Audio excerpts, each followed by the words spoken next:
2020. What a year. A year no one in our generation will ever forget.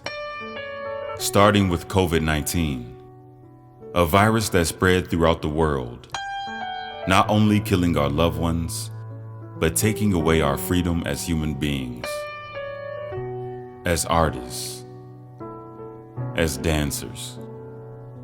A virus that caused the entire world to shut down. Canceled events, sporting games, amusement parks, no shows, no live entertainment. Cities shutting completely down.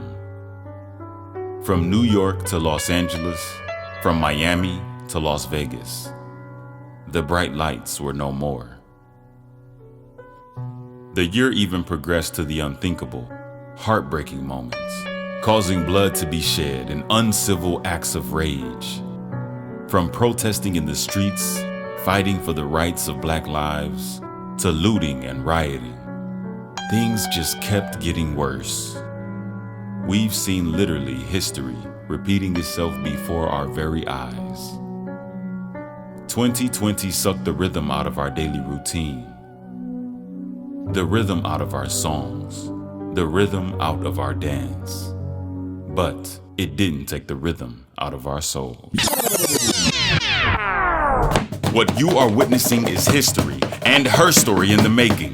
A group of individual rhythm makers, dancers, that's right, who didn't let life-changing events of 2020 stop them. From trial to triumph, this group is relentless. No matter what weather may storm, they can close venues, but they can't cancel our show. This is a documentary of the Rhythm Makers of Las Vegas.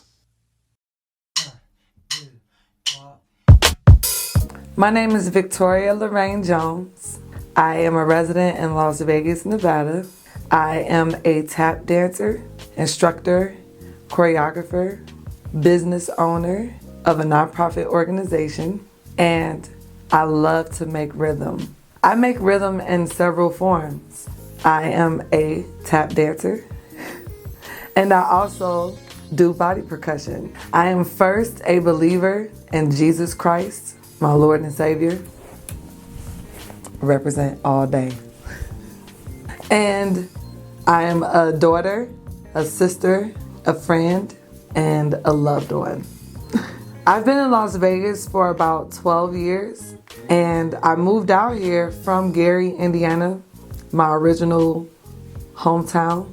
I pursued living in Las Vegas after I graduated from high school, from Emerson School for the Visual and Performing Arts. And at that school is where I learned dance. I was a dance major.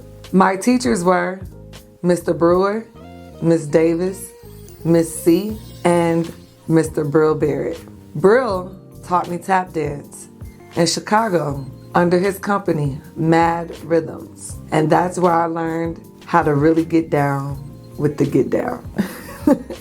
I enjoy tap dancing so much that when I moved to Las Vegas, after a few years of living here, I started my own company, which was Mad Rhythms Las Vegas. Before starting the company, I joined the Army, where I served as a soldier. Soon after, I started the Las Vegas Tap Festival, which began the journey that I'm on right now. Since starting the festival back in 2013, I've grown to know so many dancers in the industry in Las Vegas and around the world. I've gained so many mentors, friends, colleagues, and it's been a great journey. The Las Vegas Tap Fest has brought out so many reputable performers and headliners such as Brill Barrett, Jason Samuel Smith, Arthur Duncan, and of course, Diane Walker. But I really wanted to highlight the Las Vegas talent, what's here in town, because not many people know a lot of the professionals that are in town. Some of those professionals are Tony Coppola, Sean and John, Van Porter, Mac Williams, Jason Kalish, and a slew of other professionals. Not to forget Molati. If I could describe 2020 in 3 words, I would describe it as enlightening, refreshing, and rejoicing. Even though 2020 brought its trial and tribulations to most Americans, if not all, and even affected people around the world due to the pandemic, the Black Lives Matter revolution, just everything all into one. I learned so much about myself as a person, as an artist, and I've learned to dig deeper into my faith. And I honestly didn't have a choice. I felt that God was really calling me to get to know Him more, and that's what I did. And it woke me up in so many spiritual ways that I'm very grateful for the time spent at home. I had a lot of time to read. I had a lot of time to develop my inner self to become a better person from the inside out. I had a lot of time to change.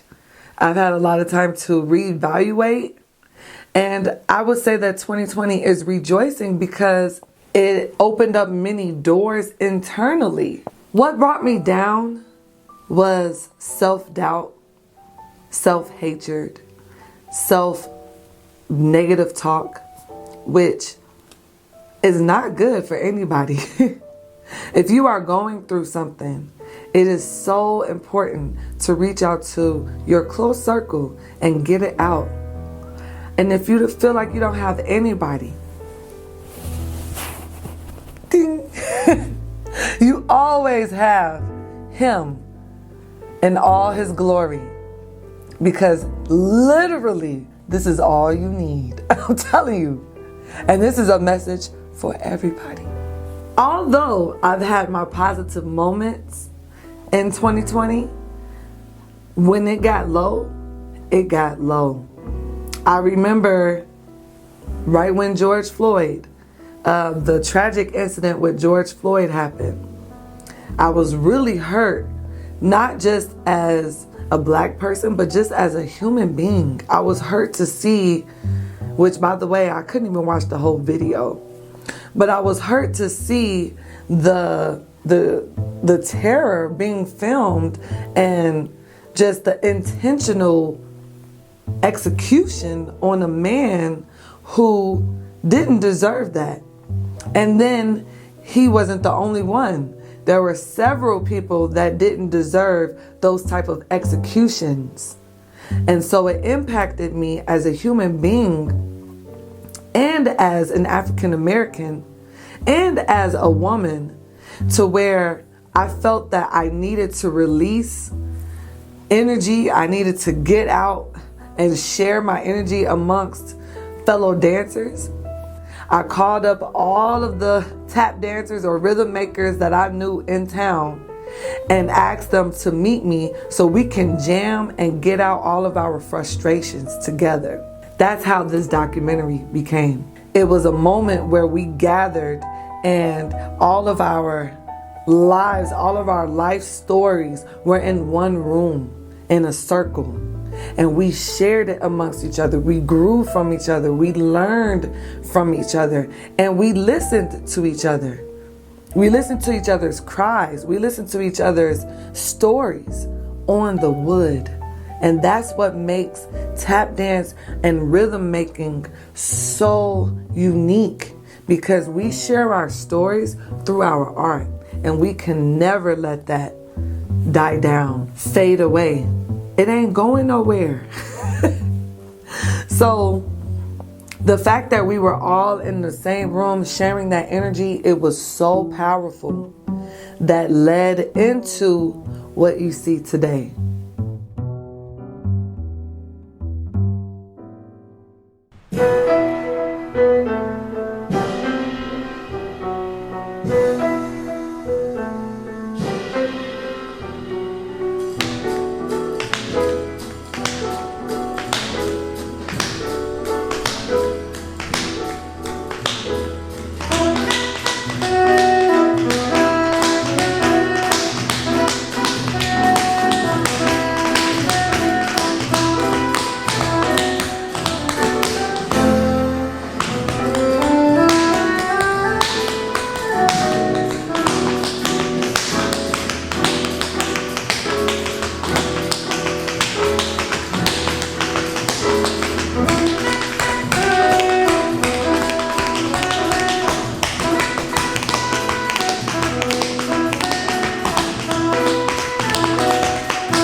Tony Coppola. Ironically, the first tap dancer I physically met in Las Vegas when I was 19 years old was Tony Coppola. I met him at Studio 34. He was their tap teacher at the time, and I said, yes, I'm taking the tap class.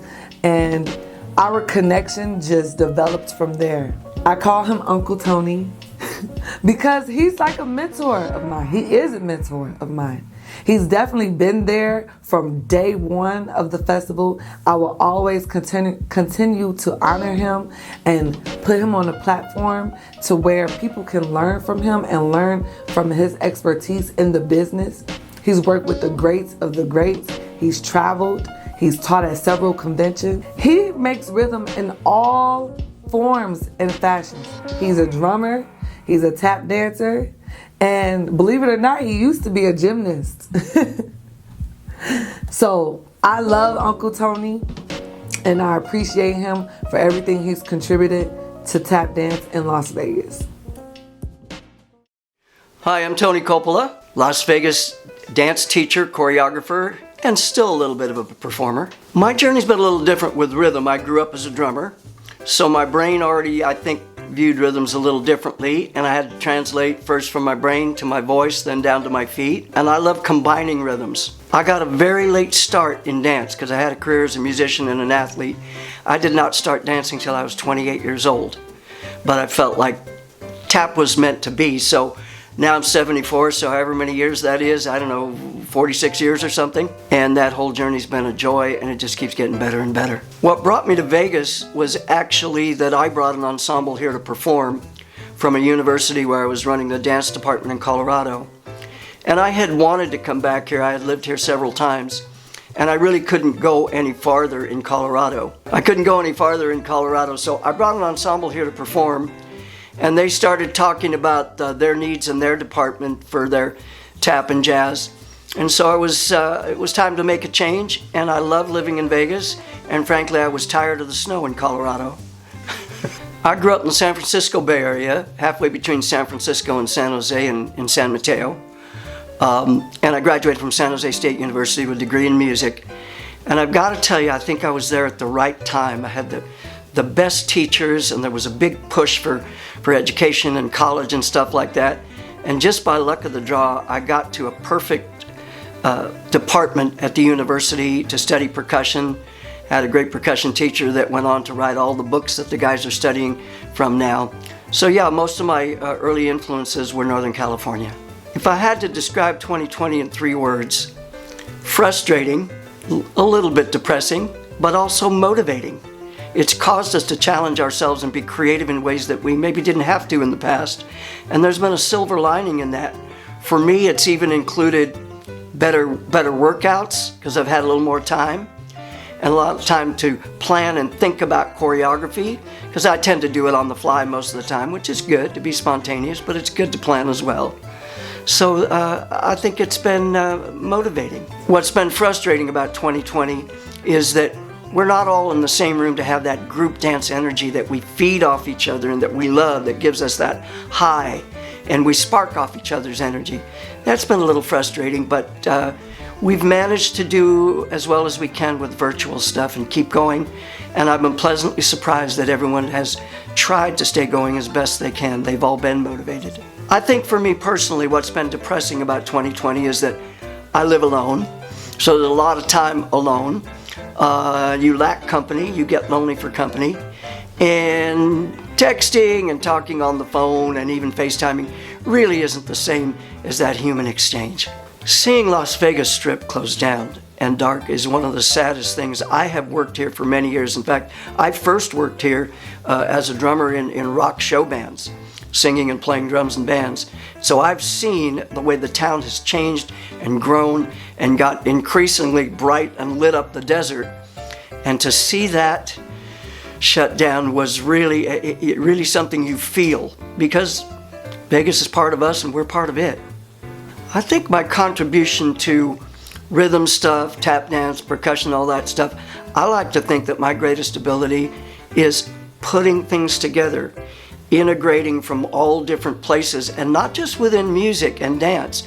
Sometimes I'll get inspired by something that might be from science or the news or whatever to put into my choreography. But I think my greatest contribution within dance and rhythm and tap is my students do this when they're asked what's my style. I'm very coordination oriented, playing different instruments while we tap, scatting, and so I think I use tap a little differently. And my contribution is that as much as we love all the tap that's gone before us, my emphasis is where can tap go? What can we do different with it? How do we take it to the future and keep audiences excited about tap? And I think my other contribution is, as a teacher, I've been blessed to have good students and turn out good tap dancers. The piece you're going to see is called Dance For Me by Prince. I had done another Prince tune called Musicology, and we had used it for a long time, and we opened shows with it and stuff, and I was ready to retire it. And then I was working on this other Prince tune, because I love his grooves, and when he passed away, we went, no, we're going to keep our Prince material, and maybe sometime in the future we'll do a short tribute to him and use more of his music and build a whole rhythm show around it. So really, Prince's music, his career, and the grooves inspired me to choreograph that piece. I like it when you dance for me.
Jason Kalish.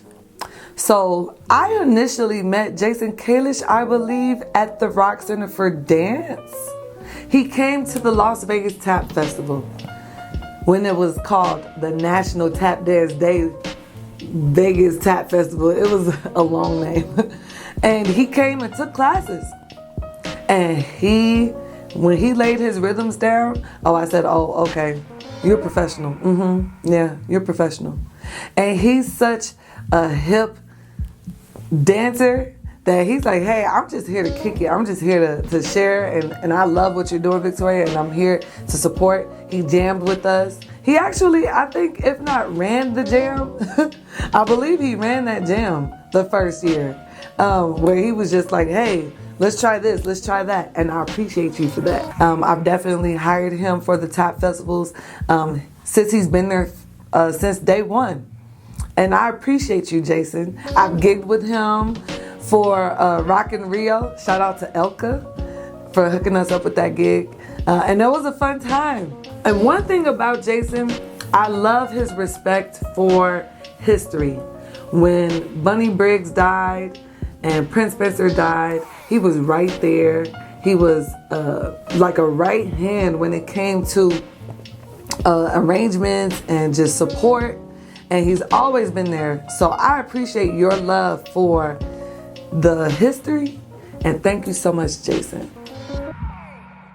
Hi, my name is Jason Kalish. I was born in Oklahoma, but I grew up in Marietta, Georgia. Started tap dancing at the age of 5 because I saw some tap shoes in a Goodwill store and they fell on the floor, and I was like, these shoes are crazy and different. Mom, what are these shoes? She said, oh, you dance with them and you make music with your feet. And I said, oh my goodness, music making dancing shoes? I was sold from then on. and I saw amazing tap dancers like the Nicholas Brothers and Fred Astaire and Gene Kelly and Sammy Davis Jr.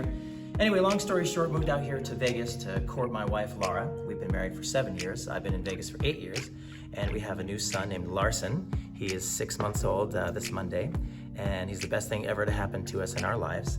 But I'm here tonight to just make some music with my feet, to contribute to the art form of tap dance, and especially with the social unrest that's going on, the racial injustice, as well as COVID, try to express myself through the amazing art form of tap dance.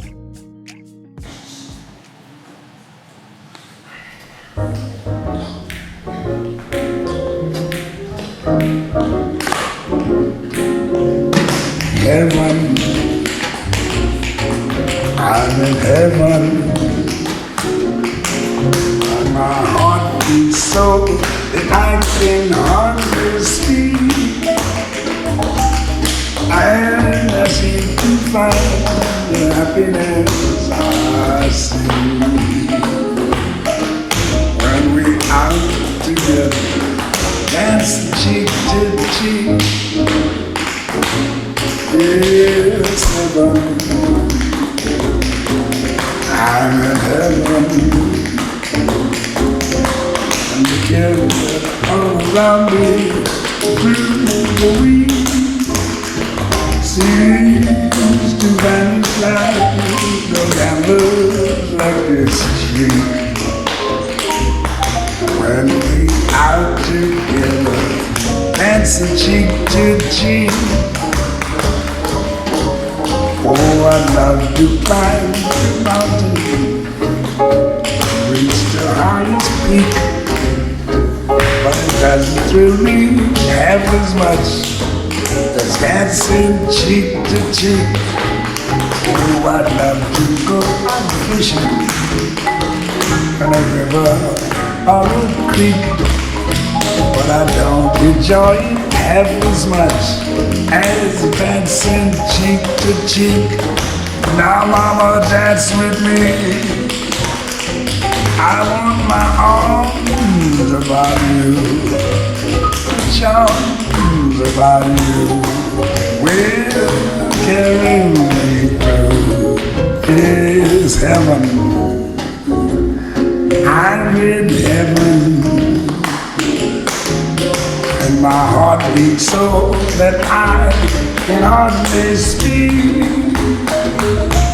and I seem to find the happiness I see when we out together, dancing cheek to cheek. Take it out, let's swing it.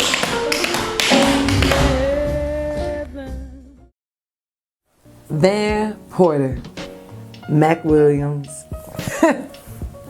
So actually, I met Van way back in my CHRP days, Chicago Human Rhythm Project, under the direction of Elaine Alexander. Van was actually one of the instructors there. And to be honest, I didn't talk about this before, but Chicago Human Rhythm Project is where I started going to festivals. The Chicago Human Rhythm Project is where I've met Jason Samuel Smith, Diane Walker, the who's who, the what and what. I met it at the Chicago Human Rhythm Project by receiving scholarships.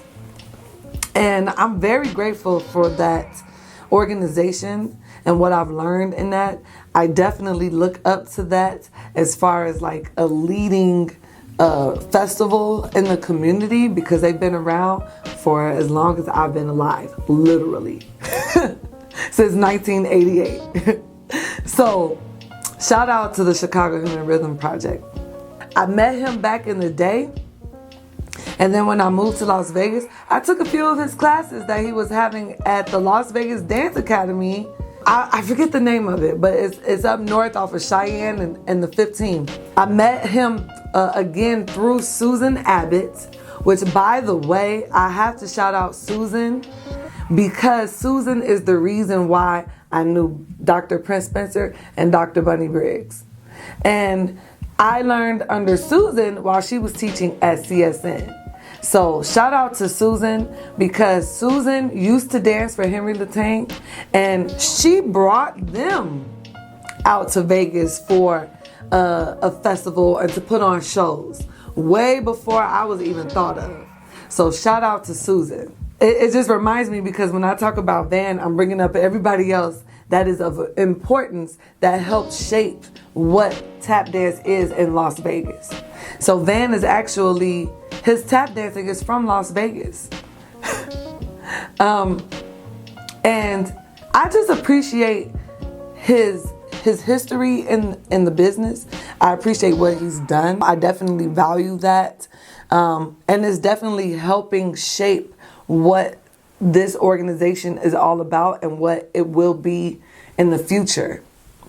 So, shout out to Van. You know, I've been very, very lucky during my time. You wanna know why? Because I had the chance to work with some of the greatest tap dancers in the business. Tap dancers like Sammy Davis Jr., Gregory Hines, Jimmy Sly, and many, many more. And do you want to know what these tap dancers taught me? They taught me to share.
Turn it off for me, baby.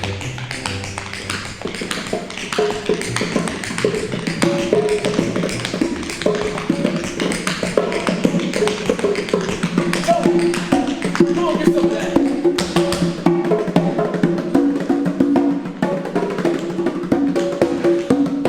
Take that, baby.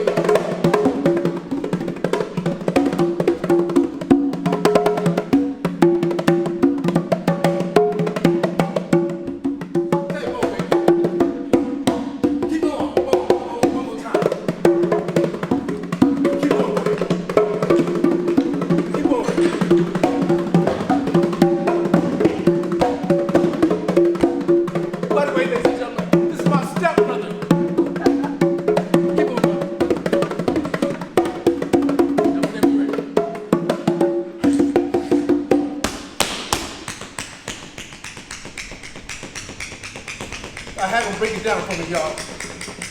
Not yet.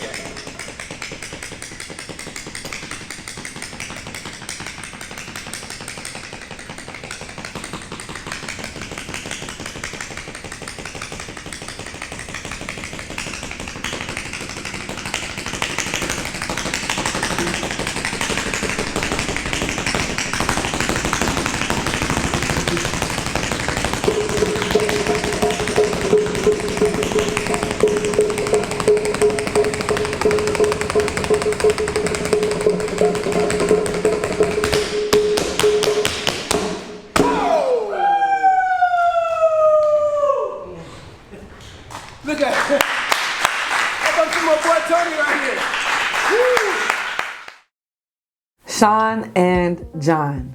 Now let me tell you about these twins. They have been supporting the Las Vegas Tap Festival since day one. And I actually met Sean first while he was teaching a class at the Rock Center for Dance. And when I put my shoes on and I started tap dancing in his class, he knew I wasn't a student and that I was there for business. And we just connected ever since. I literally consider them tap brothers. Because they have supported me in this festival literally since day one. And I support them in all that they do in the tap business. I root for them. I love the fact that they are creating lanes for tap dancers in Las Vegas to this day. They are literally door openers for our generation to this day. They have been performing on the Las Vegas Strip for, I would say, at least the past 10 years. And we look up to that. I'm grateful for that. Because of them, I got gigs on the Strip. And I appreciate them for that. I appreciate their consistency and their willingness to support, because they don't have to, but they choose to. So I thank you. Sean and John, I will always rock for you. I will always respect what you've done in the business. They have performed with the top industry professionals in the game to this day. I don't know any tap dancers that dance behind Beyonce. I'm just saying. I'm just saying. I don't know anybody that danced behind Beyonce in her set that she did in Las Vegas. So I respect that performance-wise. They are hands down, they have my vote. So thank you so much for supporting. I'm Sean. And I'm John. And we both are twins. Well, we make rhythm with our feet, with our hands, and if there's something around, I'm kicking on that too to make rhythm. They make a different sound, but it's really a vibe. Yeah. So, and it doesn't have to be percussion, but that's what we do, percussion, which is tap dance. So it's really a vibe. And the cool thing about tap dancing is you don't need music. You make your own rhythm, and that's how you mess up a beat. That's how you kill a beat off. And when I say kill a beat off, I mean like just jamming hard to it and just vibing with it, you know? That's how we make our rhythms. Well, we've been making rhythms since we were about 6 years old, tap dancing. So we've been making rhythms ever since. And it kind of evolved as we got older in our teenage years with the improv part. So that's another form of, or another level of rhythm as well. And what's different about our rhythms is we have a unique style in tap, and it's more of a hip hop style. It's unlike a lot of tappers. I'm not saying if it's good or bad in any kind of way, it's just different.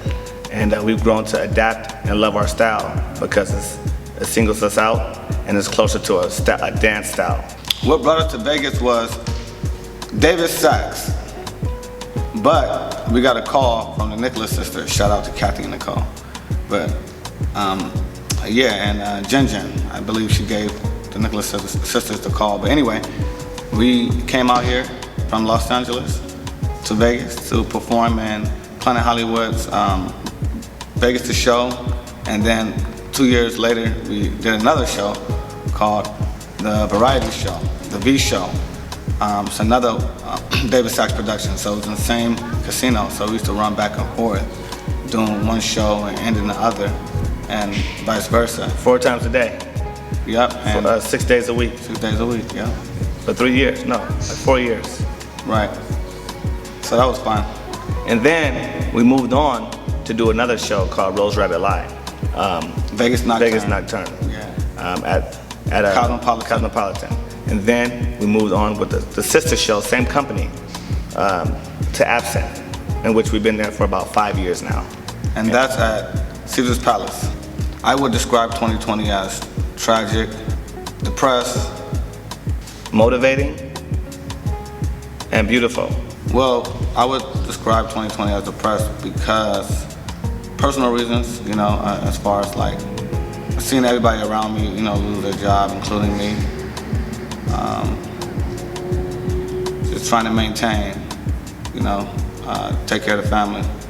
I would describe 2020, when I say depressed, I would say because a lot of people were depressed. A lot of people that were introverts or people that are really social people became introverts, which is not them. So which causes them to be depressed. Unmotivating in a lot of ways. Can't go outside, can't go to certain places, can't see your family members on holidays, can't do social gatherings for holidays and family gatherings. So it can really knock the ground from under your feet. But when I say beautiful, it transforms everybody's minds to become stronger and builds a lot of character and a lot of strength in so many different ways. So once you can beat this, you can beat anything. Well, seeing the strip empty, it's weird.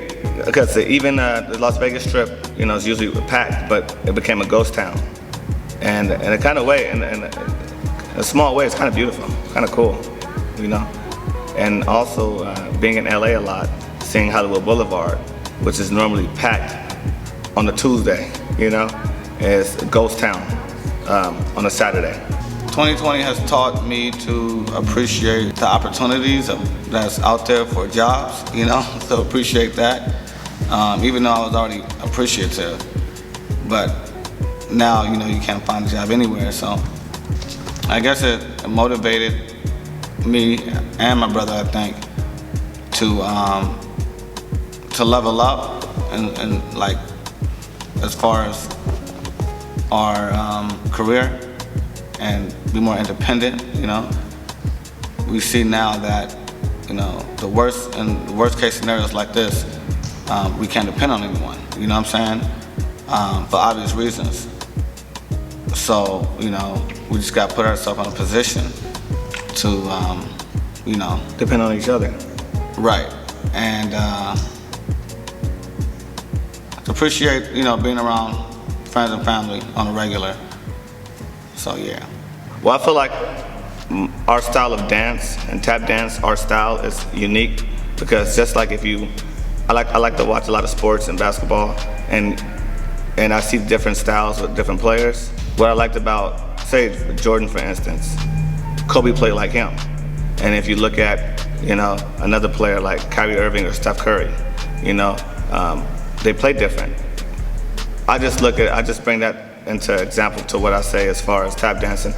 It's just, it's more of a vibe, how I feel, Being a West Coast tap dancer, my tap teacher, Alfred Desio. Yeah, so exactly. He was more of a... We got a lot of our style from Alfred Desio. Yeah. You got a tap teacher. Yeah, he danced from the hips. Right. And then our real inspirations, the Nicholas brothers. They tap like they dancing, you know what I mean? So we kind of dance like that, more of a new age, like Alfred Desio with a little Nicholas brothers and hip hop, and that's our style. And I also love, Greg Hines and Bojangles and a lot of intricate tap dancers, just like my girl Victoria, and Brio and all of them. Yeah, so it's not about who's best in anything. It's about styles. It's about style. That's all it is. I like other people's style too, just like they like my style. And that's the beauty about it. We can come together and link our styles up. Yeah. And what makes me and my bro difference, we always commercialized it a little bit. Back in the day, tap dance was more of a jazz house and more of a small knit community. And me and my brother, we came out the gate like, yo, this is what we do. We sharing to everybody, and we did a lot of TV and a lot of music that we listened to instead of jazz music. The Nicholas brothers danced to big band because they grew up in that era. This is not a big band era. We listen to hip hop, we listen to Migos, Future, so I'm gonna dance to that. So you gotta put a little bit of sauce with it, a little swag with it, you know what I mean? Yeah. So especially being from the hood where we from, the jungles, I can't dance no jazz music. Yeah, and at the same ain't time, nothing wrong with that, but they don't look at me like, nah, bruh. And at the same time, it's about being comfortable. That's all it is. It's being comfortable in your style. Don't worry about nobody else's style, let them do them. It's about being comfortable in your style. And what made us dance to Shaka Khan's song? I liked that song. That song be banging, you know what I mean? So first of all, she's like fam to us a little bit. You know, we worked with her a couple times, and I mean the funk alone. Yeah, you can't deny the funk. Can't deny it. Yeah, if you like Shaka, you like Prince. You know what I mean? Because he produced a lot of her records too. So all that, you know. Chaka Khan, Chaka Khan, Chaka Khan, Chaka Khan, Chaka Khan, let me rock Chaka Khan. Let me rock it, that's all I wanna do. Chaka Khan, let me rock Chaka Khan. Let me rock it, let me feel it. Chaka Khan, tell me what you wanna do. Do you feel for me? Chaka Khan, let me tell you what I wanna do. I wanna love you, wanna squeeze you too. Take it in my arm, let me feel you with a charm, Chaka. Cause you know that I'm the one that you want, Chaka. I make it work, it's a physical dream. I wanna rock Chaka, let me wanna scream. Let me rock it, rock it.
Last but not least, Moladi. Moladi. Okay, let me tell y'all. So I just joined Moladi. So I only know like this much of the material that Moladi has. But they have been around for over 20 years. Shout out to Jason, Khalid, Antoine, the whole crew. Okay?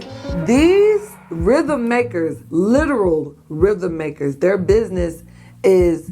company is made on rhythm, period, in all forms. Mainly body percussion and stepping, but they have allowed tap dancers, beatboxers, drummers, everybody to be a part of their concoction of rhythm making. I love being on Moladi. I love watching Moladi. I love the entertainment from Moladi because it is literally the epitome of rhythm making. Okay? And that's all I have to say about Moladi. They are the bomb. Okay? The bomb. My name is Jason Nias. I am an artist, a creator, a director, writer, thinker, brother. and a silly person born in Texas and running all over the world, living my best life. I make rhythm with my body. I clap, I stomp, I snap, I rub my hands together, I pop my mouth, and I make all the different percussive sounds that you can make on your body. I have been making rhythm for over 20 years now. Molati is my baby. Molati it's an experiment in body percussion. I started it when I was back in college with some friends, and since then we've grown it into a company that continues to experiment with all the different sounds and stories that you can tell with just your body alone. I moved to Las Vegas in 2006 when I joined the cast of Stomp, which was playing at Planet Hollywood on the Strip, and I've stayed ever since. 3 words to describe 2020: difficult, taxing, revelatory. 2020 was very difficult personally for me with the close deaths that I experienced in my life, the people around me, my family, my friends. The friends and family who died in 2020 were my stepdad, who happened to die on the same day that my dad died 11 years ago, on November 2nd. And that hit me hard, and it definitely hit my mom hard. So I flew back to Texas. Just nothing in the world mattered to me except be with this woman, protect this woman at that time. My really, really good friend died, and that hit hard. It hit my soul in such a difficult way. I talked to his mom a lot. We had long conversations, and I don't know how else to describe it except it hit different, something that I had never experienced in my life, and it was deep. And my aunt died, and my friend from high school died, and my other friend from high school, her dad died, who was one of the papas, so 5 within a span of 2 months died. So it was difficult dealing with the emotion and the internal things that were just happening with my soul and trying to make sense of all of that. I was one of the people who didn't really get a whole bunch of handouts or benefits or PPP or EIDL or unemployment or anything financially from this government.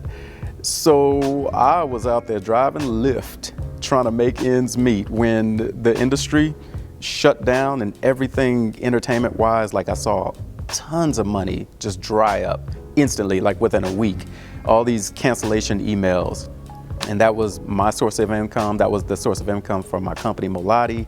When it all dried up, it was like, yo, what do you have left? Well, I got this car, get out there, start driving Lyft. So I was driving Lyft, and it's just taxing because it's lots of hours to make the minimum to just get by. So I did that for like a good 7 months straight and tried to make it all work, and it wears you out after a while.